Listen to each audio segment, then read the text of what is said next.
একদম গাছ পাকা, মনে হচ্ছে একবারে রসগোল্লা।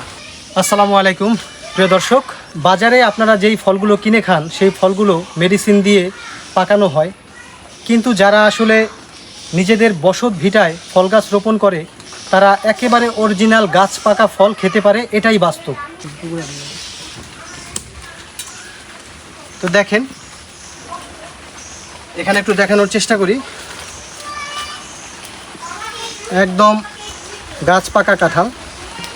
আমরা একটু দেখাই এখান থেকে আপনাদেরকে, দেখেন সামনে একটু দেখাও। তাও দেখেন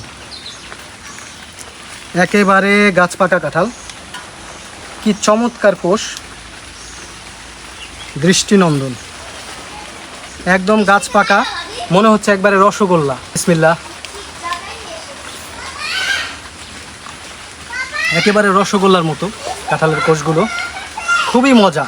গাছ পাকা কাঁঠাল আসলেই প্রচুর পরিমাণে মিষ্টি এবং রসে ভরপুর, খুব মজাদার হয়ে থাকে। তো এরপর আবার আরেকটা দেখাচ্ছি আমরা, দেখেন। আসলে গাছ পাকা কাঁঠালে আপনি যখন গাছের পাশে থাকবেন তখন একটু খেয়াল করলেই দেখবেন প্রচুর ঘ্রাণ, প্রচুর ঘ্রাণ। এই কাঁঠালটাও পাকছে, এই যে দেখেন, এটাও পাকা, দেখেন একেবারে টসটসা, রসগোল্লার মতো রসালো, অসাধারণ। আসলে এর স্বাদ বর্ণনা করা যাবে না। এরপর এদিকে আসেন, এই যে কাঁঠালটা একটু সামনে থেকে দেখাও, সামনে আসো। এই যে কাঁঠালটা দেখেন দাইবা যেতেছে, এটাও পাকা। যদিও এটা আমি ভাঙবো না, কারণ এটা ভেঙে ফেললে এতগুলো কাঁঠাল একসাথে খাওয়া সম্ভব হবে না। তো এটা হয়তো বা আমাদের আত্মীয় স্বজনদের ভিতরে কাউকে দেওয়া হবে। এটাও পাকা।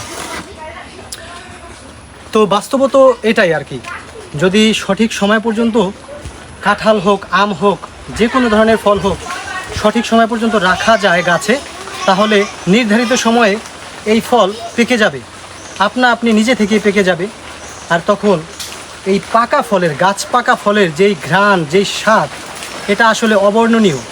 করব সবাই এরকম ফলজ বৃক্ষরোপণ করবেন নিজেদের বাড়ির আশেপাশে, এবং এভাবেই গাছ পাকা ফল আপনারাও খাবেন, এই আশায় আজকের মতো বিদায় নিচ্ছি।